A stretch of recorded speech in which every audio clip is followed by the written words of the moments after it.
늘 수련회 가면 우리 아이들만 보면 마음이 그냥 든든합니다.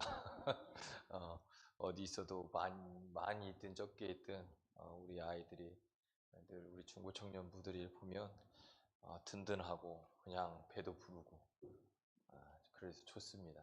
이번에도 너무너무 행복했고 또 우리 참여하고 또 은혜 받고 또 뛰고 하는 모습을 보면서 그 모습 자체로 은혜가 되는 것 같아요.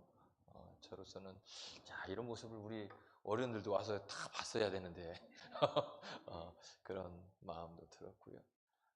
특별히 이제 저 개인적으로도 이제 우리 아이들하고도 조금 전에도 얘기했지만 모든 사역을 잘 감당할 수 있는 모습들로 세워지는 것도 참 중요하다라는 생각이 늘 듭니다.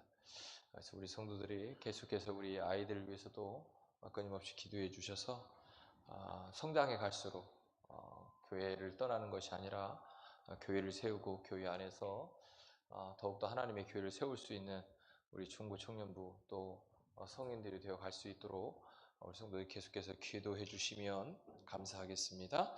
자, 오늘 말씀을 한번 돌아갑니다. 우리가 저번 주에는 전도자의 영적 상태가 어떠해야 되는가라고 하는 것을 함께 나눴는데 우리가 우리의 상태를 잘 알고 있는 것도 너무 중요한데 오늘 전도 그러니까 믿지 않는 불신자의 영적 상태는 어떤 상태인지를 우리가 알아야 그들에게 다가가기도 하고 그들을 위해서 기도할 수도 있기 때문에 오늘 로마서 10장 13절에서 14절의 말씀을 통해서 불신자들의 영적 상태를 한번 나눠보려고 합니다. 마음의 문을 연다는 게 쉽지가 않습니다. 우리 중고 청년 같이 여러 교회가 모여서 이렇게 수련을 했지만 마음의 문을 여는 게 쉽지 않아요. 더군다나 이제 우리 아이들이 같은 교회 안에 이렇게 모여서 신앙생활 다른 곳이지만 신앙생활하는 모임임에도 불구하고 가까워지기가 쉽지 않고 프로그램이 마지막에 있는 것 때문에 또 가까워지고 헤어지기가 쉽지 않고 이런 모습들을 가졌는데 그런 것 같습니다. 우리가 마음의 문을 연다는 것은 너무너무 중요한데 믿지 않는 이들의 마음을 연다고 하는 것은 더 어려운 것 같습니다. 그래서 우리가 그것을 위해서 기도하기도 하고 그 영혼을 위한 마음을 다 가지기도 하고 그렇게 하는데 우리가 기도로만 가능할까? 그렇지 않다는 거죠. 기도도 해야 되지만 분명히 우리의 삶 속에 복음을 증거하는 과정이 분명히 있어야 된다는 겁니다. 그래서 우리가 불신자의 영적 상태를 정확히 먼저 이해하는 게 중요한데 우리 말씀을 찾아가면서 한번 나눠보도록 하겠습니다. 그래서 불신자의 영적 상태뿐만 아니라 내가 지금 나의 영적 상태는 어떤 상태인지 점검해보고 나의 영적 상태를 점검하면서 내려놓아야 될 건 내려놓고 기도할 건 기도하고 그러면서 내가 전도해야 될 그 전도 대상자들을 향한 마음도 함께 점검해보는 시간이 되기를 바랍니다. 먼저 예배소 2장 1절을 찾겠습니다. 예배소서 2장 1절 열심히 찾아주세요. 성경을 열심히 찾아야 되니까 오늘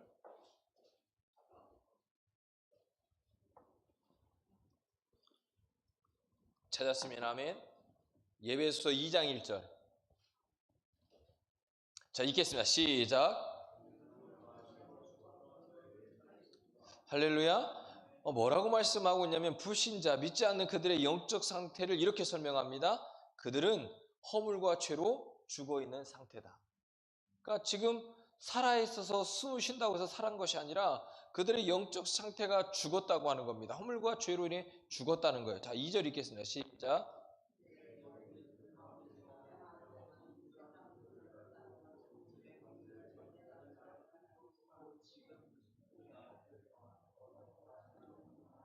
자, 그러니까 우리의 믿지 않았을 때, 예수를 믿지 않았을 때 우리의 영적 상태를 점검해 보는 거예요. 뭐라고 말씀하냐면 공중의 권세 잡은 자들을 따랐다라고 얘기해요. 그러니까 우리가 하나님을 알고 예수 그리스도를 나의 구원자로 믿기 전의 모습은 공중 권세 잡은 자들을 따랐다고 하는데 그들이 뭐예요?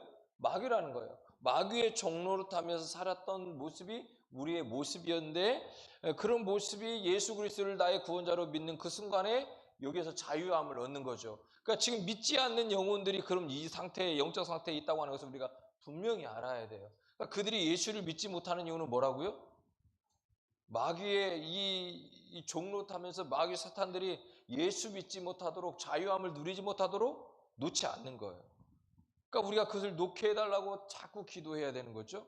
그래서 오늘 불신자들의 상태가 두 가지로 얘기해요. 허물과 죄로 죽어 있고 마귀의 종로를 타고 있는 상태다. 자, 3절을 읽겠습니다. 3절. 자, 시작.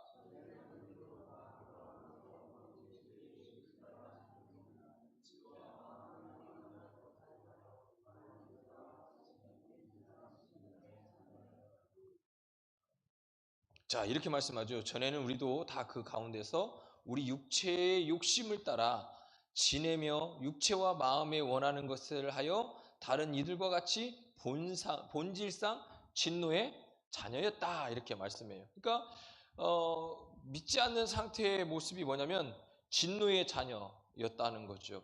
그러니까 우리가 예수님을 나의 구원자로 믿고 신앙생활 하면서도 자꾸 우리의 모습들을 자꾸 점검해 봐야 돼요. 아직도 여기에 묶여 있지는 않은지. 자, 요한복음 8장 4절을 찾겠습니다. 요한복음 8장 44절. 요한복음 8장 44절.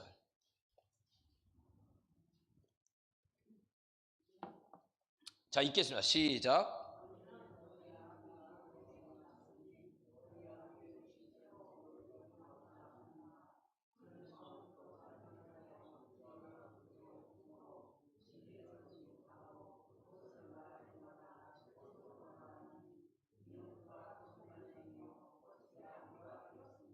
자, 이렇게 말씀하지 마귀에서 난 자다. 그러니까 마귀에서 난 자라고 하는 것은 무슨 얘기를 하냐면 우리가 이 이야기를 이해하기 위해서는 어디로 가야 돼요?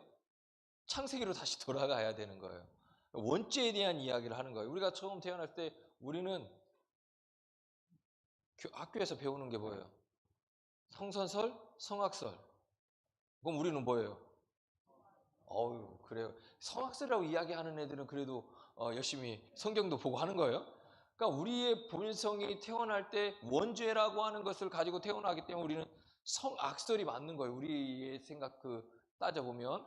그러니까 우리가 그 원죄의 모습을 해결받는 방법. 그것이 뭐냐면 원죄라고 하는 우리가 마귀에서 났다고 하는 죄의 모습에서 태어났다. 그래서 예수 그리스도를 믿음으로 말미암아 우리 안에 뭐가 해결되는 거예요? 이 원죄가 해결되는 거예요.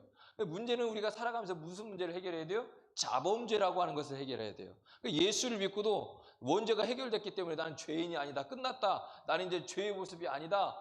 이게 아니라 우리가 살아가면서 예수를 잘 믿어도 뭘 해요? 죄를 짓는단 말이에요. 이 자범죄의 문제. 그러니까 이거는 이제 또 나중에 이제 해야 될 이야기고, 또 우리가 마귀에서 난 자의 모습이 예수를 믿기 전에 불신자의 모습이고 우리 또한 그때의 모습으로 있었다고 하는 거죠. 자, 마태복음 11장 28절을 찾겠습니다. 마태복음 11장 28절. 마태복음 11장 28절. 자, 읽겠습니다. 시작.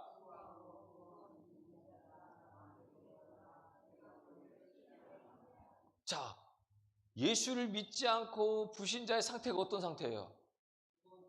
짐을 지고 있는 상태예요. 수고하고 무거운 짐을 지고 있는 상태가 그런 상태라는 거예요. 그래서 그런 상태에 있는 우리를 뭐라고 하는 거, 뭐라고 말씀하는 거예요?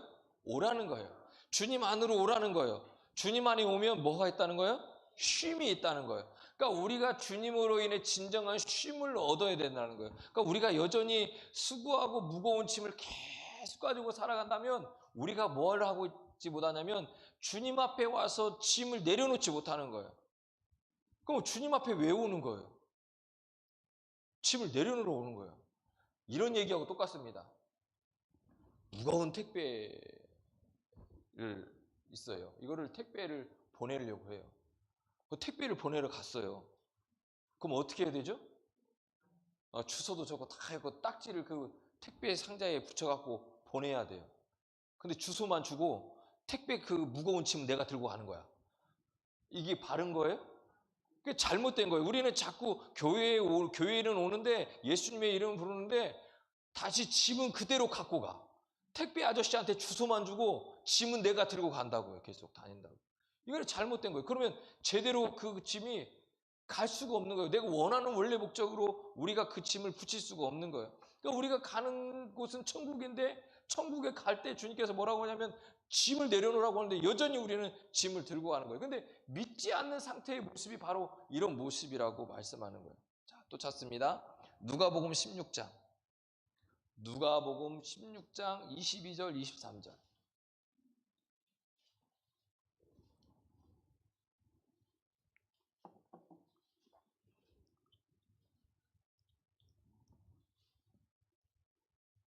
누가복음 16장 22절 23절.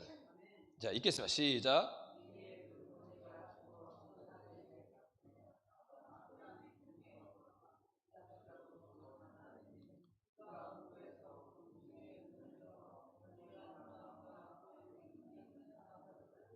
자, 그러니까 믿지 않는 사람들이 가야 할 곳이 어디예요? 죽으면 음부라고 하는 거예요. 고통의 곳에 가야 되는 거예요. 그 고통의 문제에 여전히 묶여 있는 것. 그러니까 우리의 삶 가운데 이 고통의 문제를 해결받기 위해서 우리가 하나님을 믿고 하나님께 우리의 삶을 드리는 거죠. 자, 출애굽기 34장. 출애굽기 34장.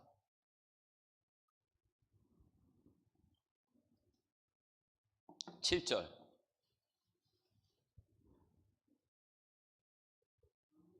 자, 읽겠습니다. 시작.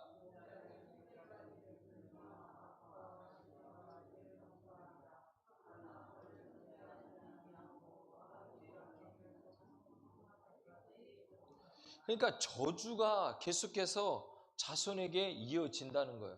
그러니까 예수 믿지 않고 불신자의 영적 상태들은 계속해서 그 저주의 모습들이 이어진다는 거죠. 그래서 우리가 기도하면서 가정을 위해서 기도하고 가정에서 기도하고 집에서 기도하고 예배해야 되는 이유가 뭐냐면 우리 가게에 흐르고 있는 저주들을 끊기 위해서 하는 거예요. 그러니까 악한 영들이 우리의 집에서 우리 가정에서 있는 삶 속에 계속해서 역사한단 말이에요. 그러니까 그곳에 우리가 뭐 해야 되냐면 자꾸 예배드리고 기도하고 찬양하고 그렇게 해서 가정에서 흐르고 있는 잘못된 이 저주의 흐름을 끊어내야 된단 말이에요. 이게 필요해요. 그래서 가정에서 우리가 늘 예배, 말씀, 기도하는 것도 너무너무 중요한 거예요. 그럼 여기서만 끝나냐? 그렇지 않다는 거예요. 학교에서도 직장에서도 우리가 기도해야 돼요. 그래서 그곳에서 흐르고 있는 악한 영들의 기운들을 예수의 이름으로 물리쳐야 되고요. 그들이 넘보지 못하게 해야 돼요. 그래야 내가 있는 그곳이 뭐가 되는 거예요? 행복한 곳이 되는 거예요. 행복하지 못하고 복된 곳이 되지 못한 이유는 바로 이 악한 영들이 자꾸 우리를 그렇게 만들어 가니까 그러는 거예요. 그러니까 우리가 자꾸 그렇게 해야 돼요. 그래서 기도해야 돼요. 하나님, 우리 집이 오고 가는 모든 사람들 오고 가는 발걸음이 복된 길이 되게 하옵소서. 악한 영이 눈보지 못하게 하옵소서. 자꾸 기도하고 내가 있는 직장이나 삶의 터전이 자꾸 그런 기도와 삶을 해야 되는 거예요. 그럴 때 우리의 삶이 달라지는 거예요. 그렇지 않으면 계속 이런 모습으로 흘러간다라고 말씀해요.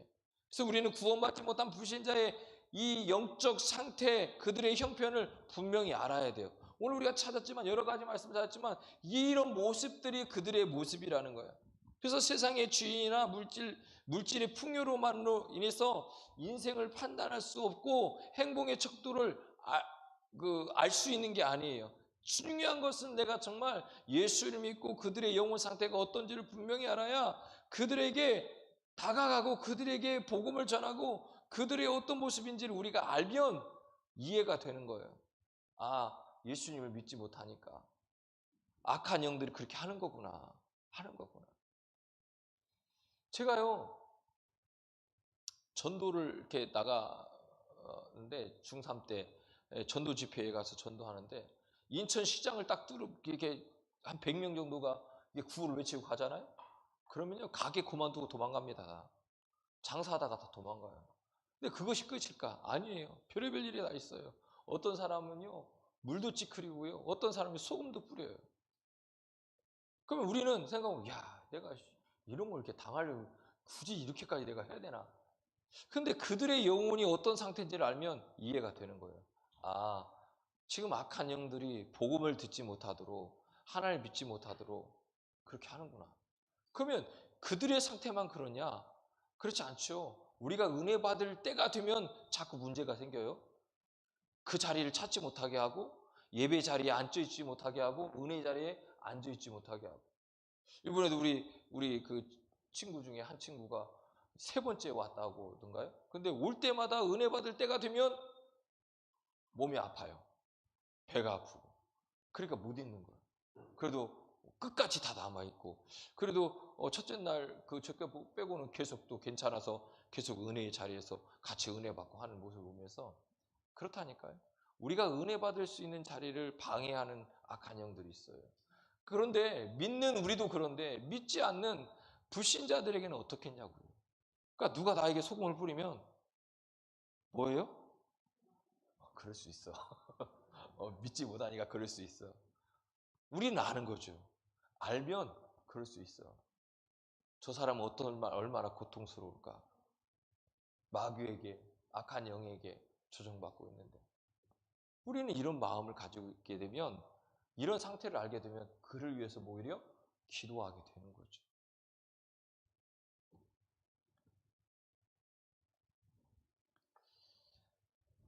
불신자들은 하나님과의 관계가 끊어진 채 마귀에게 사로잡혀서 철저하게 죄값을 치르고 살아가고 있는지도 모릅니다. 하나님을 알지 못하는 세상은 멸망합니다. 우리가 역사를 보면 세상을 호령했던 수많은 나라들, 애국, 로마, 바벨론, 이 수많은 나라들이 폐허가 되는 분명한 이유가 있어요. 그들의 역사를 보면 강대국이 되면서 문제가 생겨가잖아요. 그런 문제들이 문화, 모든 삶의 영역에서 자꾸 악한 것들이 침투해서 문란하게 만들고 어렵게 만들고, 그래서 하나님을 떠나게 만드는 거예요. 그래서 우리가 이런 상태를 분명히 알아야 돼요. 그래서 정확한 복음을 우리는 전해야 합니다.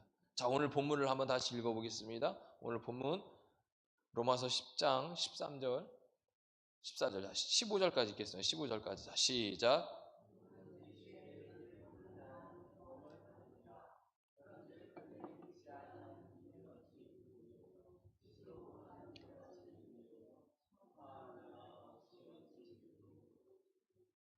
네, 15절. 여기 저기 성경 찾으세요. 10장 15절. 10장 15절. 로마서 10장 15절. 자, 시작.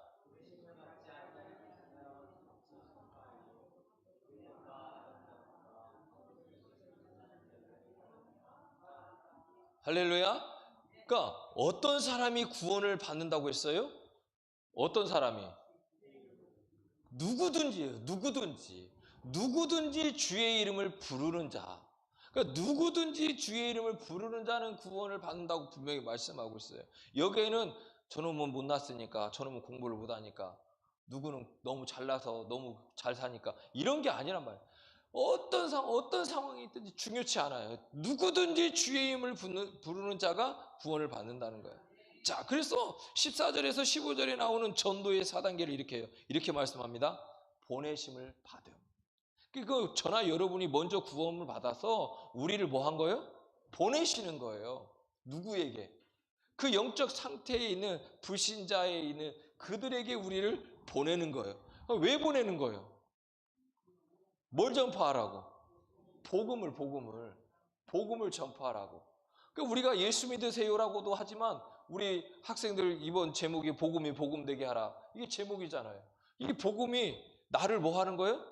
자유하게 하는 거예요. 그 얘기는 뭐냐면 내 삶 속에 예수 믿으세요 하지 않아도 내 삶 속에 자연스럽게 예수의 향기가, 예수의 모습이 뭐 해야 되는 거예요? 풍겨야 되는 거예요. 그게 복음이 복음되게 하는 거고, 그게 복음의 자유함을 얻는 거라고 말씀하잖아요. 그래서 우리가 보냄을 받았단 말이에요. 보냄을 받았으면 복음을 전파하는 그 복음의 그리스도의 향기가 우리 안에서 풍겨야 돼요. 그리고 나서 그들이 뭐예요? 복음을 듣는 거잖아요. 그 복음을 듣는 그들이 예수님을 나의 구원자로 주님을 부르는 자들이 되는 거예요. 지금 14절, 15절의 핵심 이렇게 얘기하는 거예요. 보냄을 받고 전파하고 듣고 영접하는 모습. 자, 이렇게 말씀하잖아요. 15절에 이렇게 말씀해요. 보내심을 받지 아니하면 어찌 전파할 것이요? 기록된 바 아름답도다 좋은 소식 복음을 전하는 자들의 발이여. 누가 그러면 아름다운 모습이에요? 옆 사람을 보세요. 당신이 아름답습니다 얘기하세요. 그러니까 아름다움의 가장 핵심 포인트는 뭐예요? 복음을 전하는 자예요. 좋은 소식을 전하는 자. 예? 아름다움이 예뻐서 아름다움이 아니라 아름다움은요, 좋은 소식을 전하는 자가 아름답다고 얘기하는 거예요. 오늘 저나 여러분이 아름다운 자가 되기 위해서 해야 될 게 뭐예요? 좋은 소식을 전하는 거예요. 그 좋은 소식이 뭐예요? 복음이에요. 복음이라고 말씀하고 있는 거예요. 그래서 오늘 저나 여러분에게 그 말씀 계속해서 주고 있는 겁니다. 자, 로마서 10장 17절을 한 번 더 찾아보겠습니다. 17절.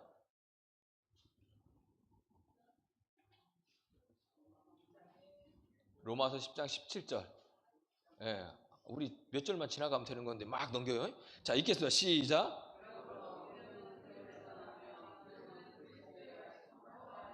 할렐루야.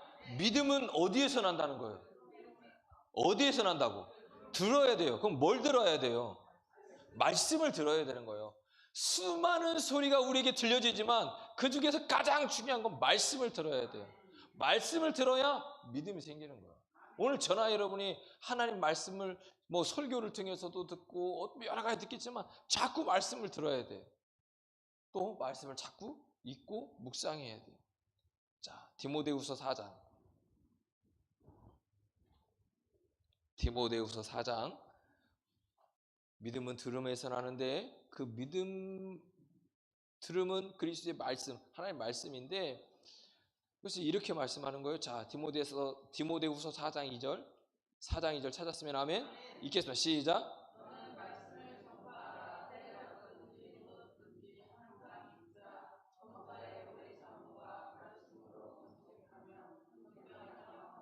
할렐루야.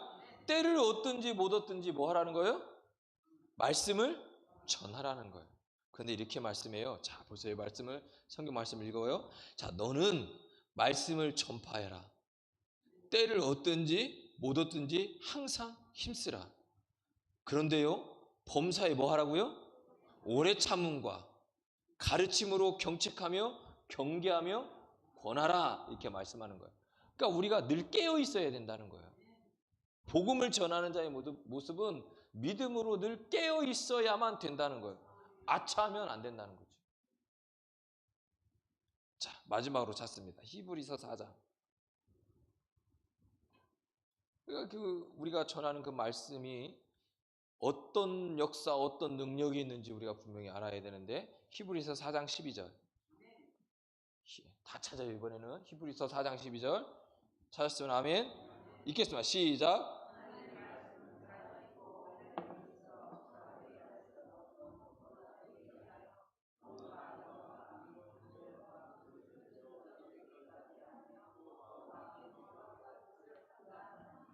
할렐루야. 자, 하나님의 말씀이 살아있다고 하는 걸 믿습니까? 진짜 믿습니까? 살아있는 게 믿습니까? 그럼 하나님의 말씀이 내 안에 좀 막 움직이고 있어요? 막 보여? 막 끔틀끔틀 거리십니까? 근데 이렇게 말씀해요. 하나님의 말씀은 어떤 역사가 있냐면 혼과 영과 및 관절과 골수를 찔러 쪼개기까지 하며 마음의 생각과 뜻을 감찰한다. 그러니까 우리의 모든 것을 다 알고 계시다는 얘기예요. 그리고 그 말씀이 내 안에 살아서 움직여서 나의 삶을 이끌어 가야 된다라는 거예요. 그러니까 우리 오전에도 말씀드렸고 우리 학생들이 수련회 기간에도 얘기했지만 우리가 하나님과 하는 시간을 우선시해야 되는 거예요. 그러니까 하나님과 할 수 있는 시간을 먼저 빼놓고 나머지를 가야지 우리는 남는 시간에 하나님과 함께 하겠다고 하는 것은 잘못됐다는 얘기를 하는 거예요. 그것은 하나님 말씀이 살아있는 게 아니에요.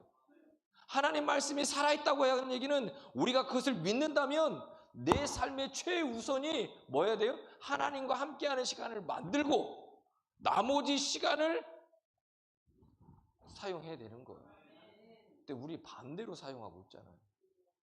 아멘 한 분들은 안 한 분은 제가 뭐라고 하지만 한 분은 내일부터 꼭